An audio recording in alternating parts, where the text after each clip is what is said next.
Hello guys, in this video I'm going to show you how to generate AI kids animations with CapCut. So to do that, it's very easy. Just open up your CapCut application, then move to the bottom left corner of the screen where it says text, then tap on add text to add the text that you would like to use as your AI avatar prompt. Then select this text box that you have typed in and tap on Hey, AI how avatars. After doing that, you just have to switch to the stylized section.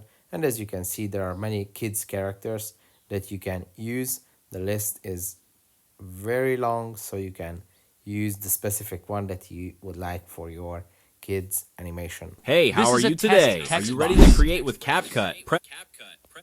So this is how you can use it. I hope this video was helpful for you. If it was, please consider sending a super thanks donation. Bye bye.